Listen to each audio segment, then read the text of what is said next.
सभी लोगों को बेसब्री से इंतजार है। जो परिणाम है वह अप्रत्याशित हो सकता है।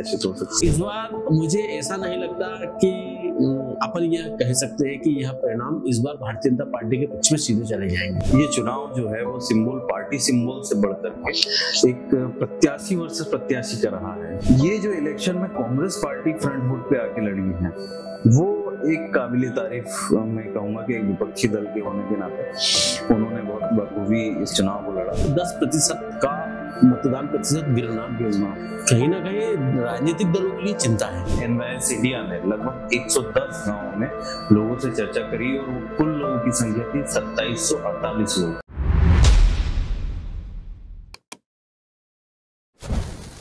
नमस्ते, मेरा नाम निखिल है और आप देख रहे हैं एनवाईएस इंडिया। आप लोगों की डिमांड पे हम लोग लेकर के आए हैं बुधनी उपचुनाव का एग्जिट पोल। जी हाँ, क्योंकि एनवाईएस इंडिया ऑन ग्राउंड पे बुधनी में हम लोगों ने जो स्टोरीज कवर करी है उसी में आप लोगों की डिमांड थी कि हम लोग एग्जिट पोल भी हमारा दें। अब चूंकि आपको ये भी बता दूं मेरे व्यूअर्स को कि मध्य प्रदेश में जो 2 सीटें हैं, विजयपुर और बुधनी, यहाँ पे 13 नवंबर को वोटिंग हुई थी और जो वोट का काउंट होगा वो 23 नवंबर को यानी कल होगा।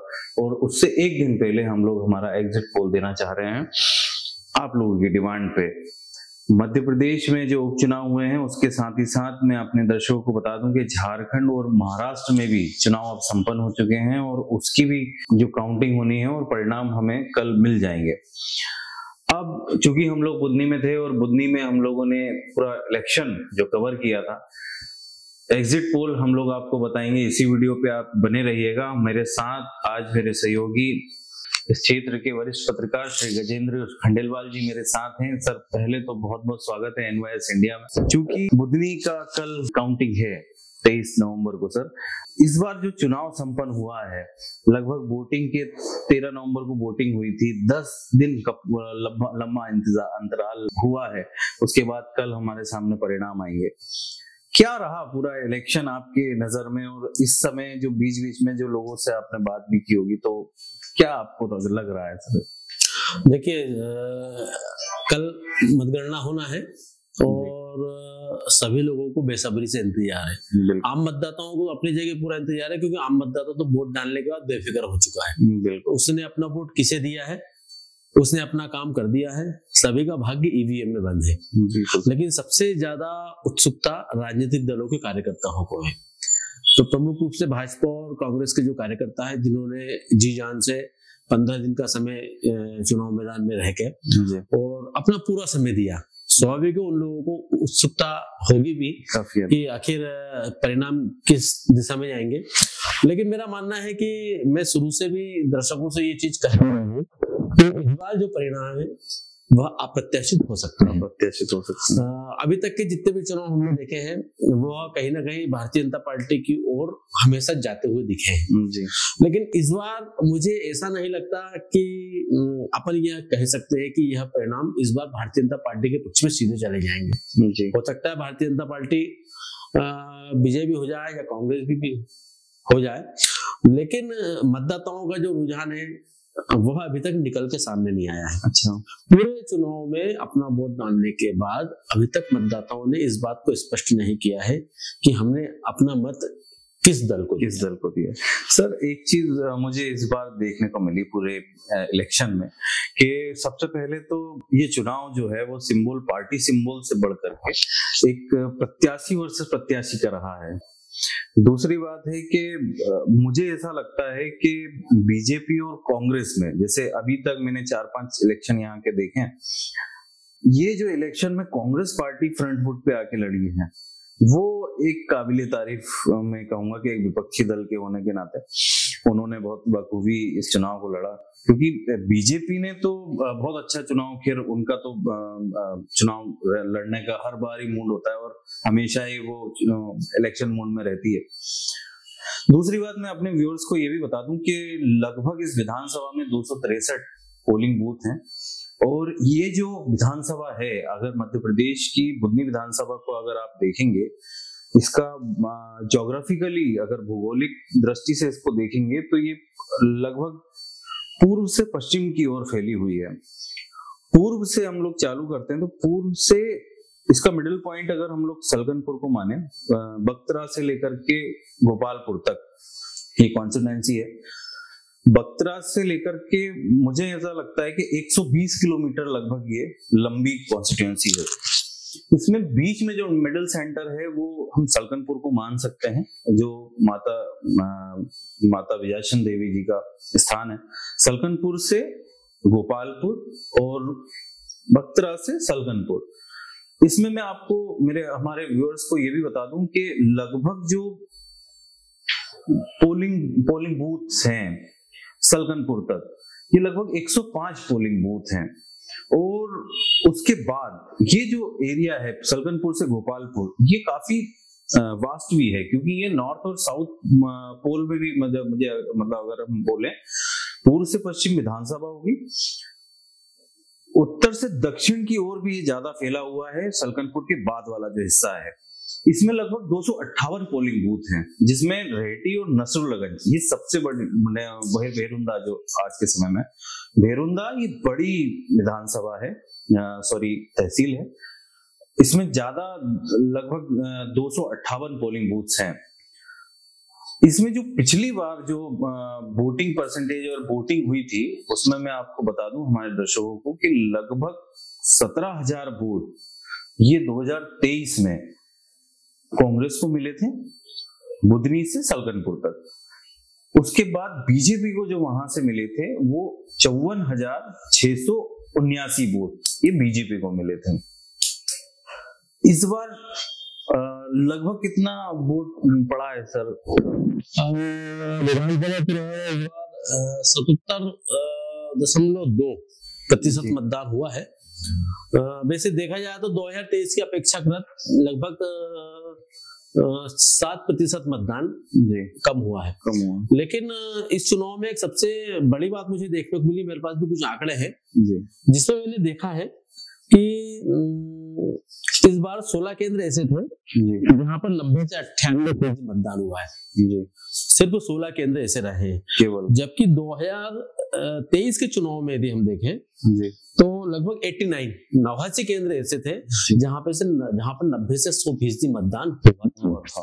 एक बड़ा अंतर लगभग 70 पोलिंग बूथों का हम मान सकते हैं, लगभग 60 पोलिंग बूथों का एक बड़ा अंतर हम मान सकते हैं जी।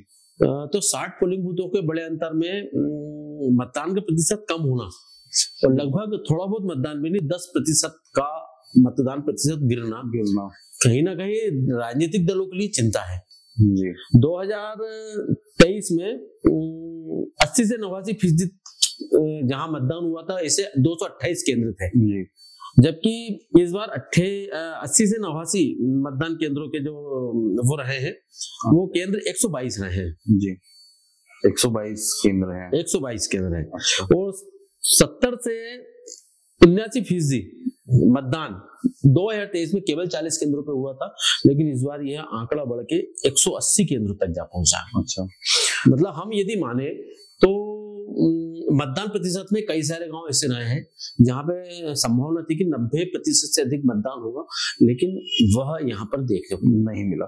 मैं अपने व्यूअर्स को बता दूं कि लगभग 273 कुल मतदाता इस विधानसभा में हैं, जिसमें से 2,13,000 मतदाताओं ने इस बार अपना 2,13,498 ये आंकड़ा है जिन्होंने अपना मत का प्रयोग किया है इस विधानसभा में।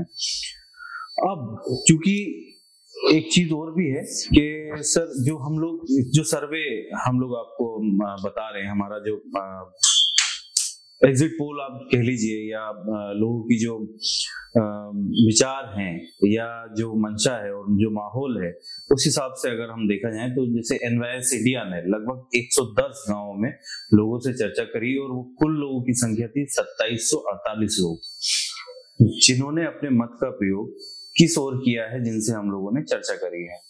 और आज के समय में मुझे ऐसा लगता है एनवाईएस इंडिया, हो सकता है कि हम लोग गलत हो, लेकिन जिस हिसाब से हम लोगों का सर्वे रहा है कि ऊंट कांग्रेस की तरफ बैठ सकता है इस बार इस विधानसभा में, और ये अगर बैठता है तो भारतीय जनता पार्टी के लिए काफी, क्योंकि पिछले विधानसभाओं में अगर देखेंगे 2003 के बाद से ये विधानसभा लगातार 20 सालों से भारतीय जनता पार्टी का एक गढ़ रही है। अगर ये परिणाम आता है तो मुझे लगता है कि कांग्रेस इस सीट में तख्ता पलट करने की तैयारी कर चुकी है, क्योंकि मतदान मतपेटी में पैक है। सर, ये तो बात रही कि कांग्रेस हो सकता है कि इस बार ऊंट जो है वो कांग्रेस की तरफ बैठ सकता है, ये हमारा सर्वे हम लोगों ने दे दिया। आप क्या कहते हैं सर कि क्या आपको अनुमान लग रहा है? मेरा मानना है,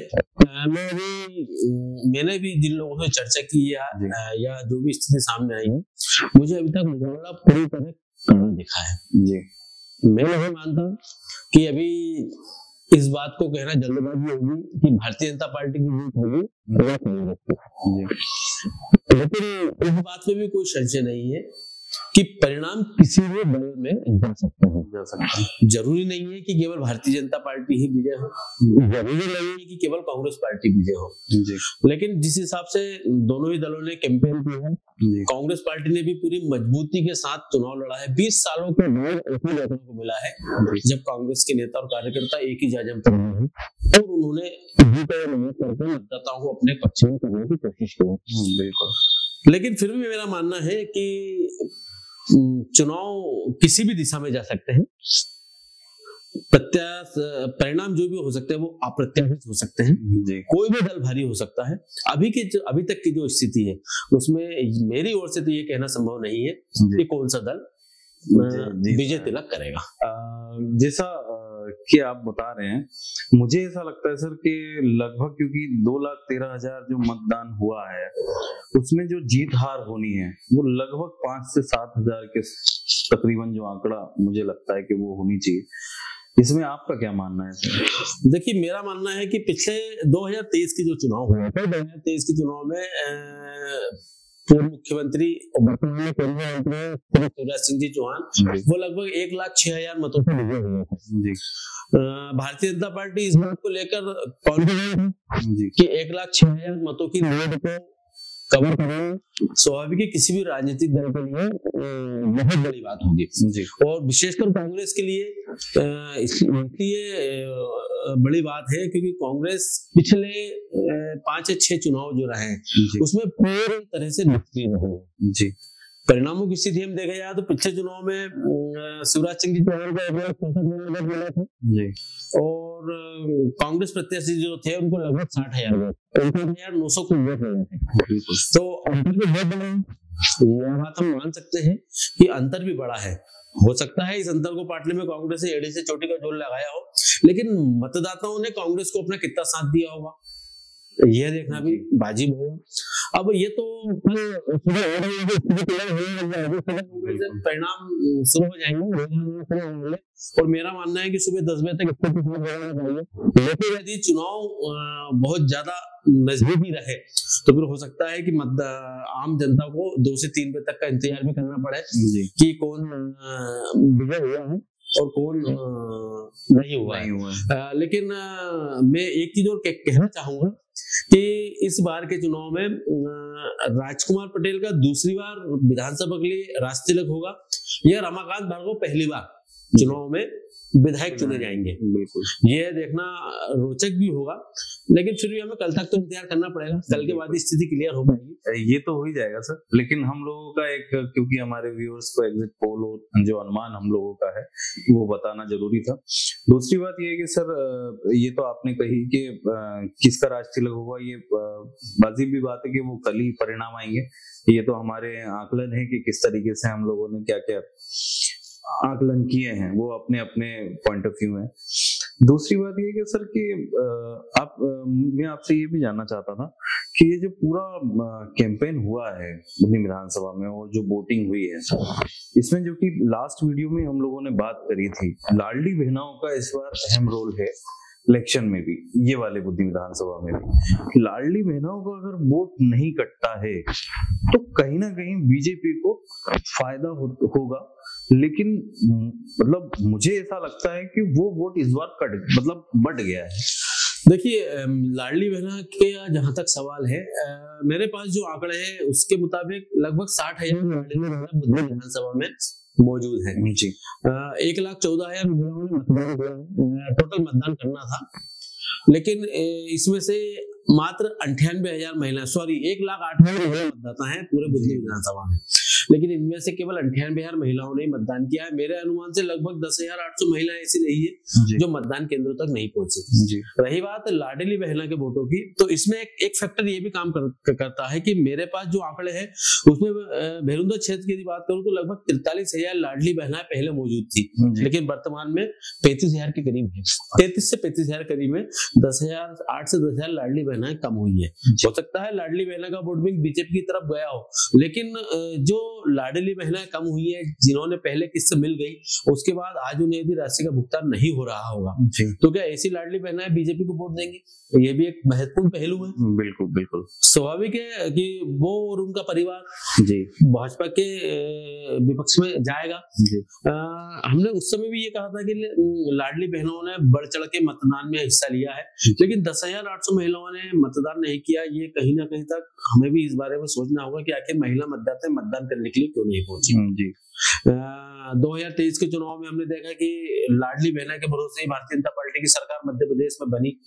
अब उसे चाहे दूसरे राजनीतिक दल या कोई भी स्वीकार नहीं करते हो, लेकिन जो ग्राउंड पे स्थिति थी, वो ग्राउंड पे स्थिति में यही था कि महिला मतदाताओं ने बढ़ चढ़कर हिस्सा लिया था मतदान में और भारतीय जनता पार्टी को वोट किया था, जिसके सहारे ही लगभग 163 सीटों पे आज मध्य प्रदेश की सत्ता पर भारतीय जनता पार्टी काबिज है। अब लाडली बहना का रुख क्या होगा, कितने प्रतिशत भारतीय जनता पार्टी के साथ जाएगी, कितने प्रतिशत कांग्रेस के साथ जाएगी, ये देखना होगा। अब लेकिन उसके बाद भी फिर मेरा बार बार ये कहूंगा 10 बजे के बाद हमें इस बात तक इंतजार करना होगा कि परिणाम किस दिशा में जाएंगे। मैं अपने व्यूअर्स को बता दूं कि कल दिन भर आप एनवाईएस इंडिया पे बने रहिएगा, क्योंकि हम आपको पल पल की खबर आप तक पहुंचाने की प्रयास करेंगे। ये तो था हमारी थोड़ी सी चर्चा जो हम लोगों ने आप तक पहुंचाने के प्रयास किया। इस बार जो हमारा जो एग्जिट पोल है, जिन लोगों से हम लोगों ने, मैं फिर बता दूं कि हम लोगों ने तकरीबन 2748 लोगों से जो आम मतदाता बुधनी विधानसभा के हैं उनसे बात करी, और ये हमारा छोटा सा प्रयास था कि ये जो सर्वे है हम आप तक पहुंचा पाए कि इन लोगों में से लगभग 60% लोग, या मैं कहूंगा कि 63.74% लोगों ने ये हम लोगों को बोला है कि हम लोगों ने जो हमारा मत का प्रयोग किया है वो कांग्रेस तरफ जाता है। तो मुझे ऐसा लगता है कि कांग्रेस इस बार हाइप है, कांग्रेस के चांसेस बुधनी विधानसभा में ज्यादा है। कांग्रेस के जो प्रत्याशी हैं राजकुमार पटेल और भारतीय जनता पार्टी के जो प्रत्याशी हैं रमाकांत भार्गव जी, उन लोगों में जो कांग्रेस और बीजेपी की इस बार जो लड़ाई थी, मुझे ऐसा लगता है कि वो प्रत्याशी वर्सेस प्रत्याशी की ज्यादा इस बार देखने को मिली है, जो लोगों ने हमसे कहा है। दूसरी बात ये भी है कि ये एक छोटा सा सर्वे जिसमें हम लोग आपको ये बता रहे हैं कि हाँ, कांग्रेस का हाइप इस बार ज्यादा है और हो सकता है कि वो उनकी तरफ ये परिणाम भी जाए। जीत हार कल पर डिपेंड करेगी, कल परिणाम हम लोगों के सामने आ जाएगा। जो हमारा अनुमान था वो हम लोगों ने आप तक पहुंचाने का प्रयास किया। ये वीडियो आपको कैसा लगा ये हमें जरूर कमेंट बॉक्स में बताइएगा। दूसरी, अगर आपको वीडियो अच्छा लगता है तो इसको ज्यादा से ज्यादा शेयर करिएगा और प्लीज एनवाईएस इंडिया को जरूर सब्सक्राइब करिएगा। बहुत बहुत शुक्रिया, बहुत बहुत धन्यवाद। आप बने रहिए एनवाईएस इंडिया के साथ। मैं आपके साथ था निखिल और हमारे साथ थे क्षेत्र के वरिष्ठ पत्रकार श्री गजेंद्र खंडेलवाल जी। सर बहुत बहुत धन्यवाद आपका समय के लिए। और कैमरे के पीछे थे महेंद्र सिंह राजपूत। बहुत बहुत शुक्रिया, बहुत बहुत धन्यवाद।